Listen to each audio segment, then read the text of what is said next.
think I'm gaining weight? No. You sure?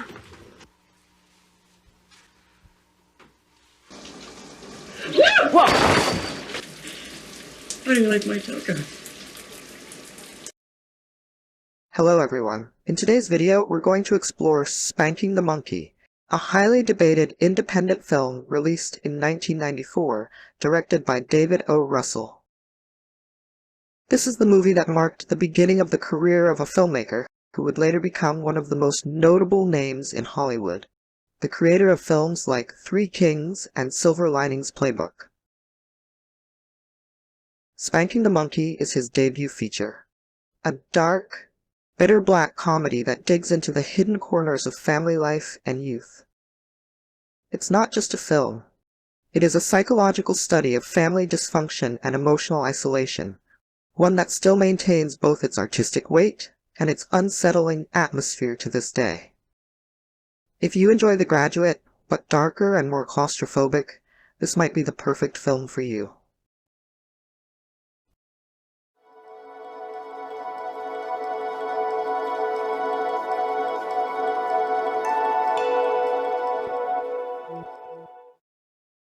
The story centers on Raymond Aibelli, a young medical student who finds himself trapped in his oppressive family home during his summer break. Instead of enjoying his youth, Ray is forced to care for his injured mother, Susan. David O. Russell builds tension from the very beginning. The father is emotionally absent. The mother is emotionally dependent. And Ray, our protagonist, is caught in between obligations, unresolved desires, and a desperate longing to escape. This isolation is not just physical. It is emotional, and it leads to irrational decisions that challenge the boundaries of ordinary morality. The emotional dependency between mother and son slowly becomes complicated, pushing past the fragile lines of what should remain unspoken. This is the reason the film is often considered controversial. However, it is important to emphasize that Spanking the Monkey does not rely on shock value.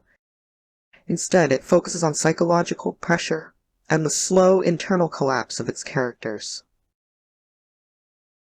What makes the film powerful is not a particular act, but the atmosphere of isolation, emotional disconnection, the burden of growing up too soon. Ray is expected to be strong and responsible, yet has no one to support him. Jeremy Davies captures this perfectly, portraying confusion, guilt, frustration, and despair with painful honesty. Many young adults may recognize the feeling of being pushed into a life they never chose. Alberta Watson, as Susan, is not portrayed as a villain. She is a woman who has been lonely for far too long, to the point where her emotional needs become distorted. Their relationship is not shocking because of what happens, but because of how real it feels, and how quietly a family can fall apart.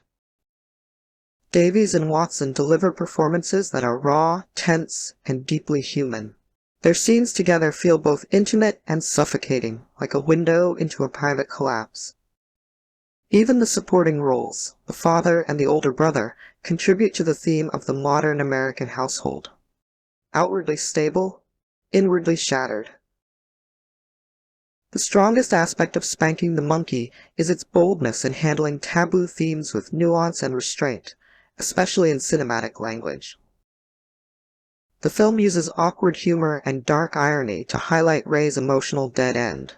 His actions are not portrayed as those of a villain, but rather as the desperate response of someone cornered by psychological pressure. The dialogue is sharp, the tone is uncomfortable, but intentional. From the very beginning, Russell shows his skill in storytelling. He does not judge his characters. He simply exposes the silent toxicity of their relationship and how the boundaries between love, obligation, and obsession can blur. With a very limited budget, the film has a rough, realistic feel, almost like a documentary of emotional collapse. Russell relies on strong writing and deliberate direction. Close-up shots and tight interior framing create a constant sense of being trapped, as if we are stuck in that house alongside the characters. Spanking the Monkey is a powerful cinematic experience, But it is not for everyone.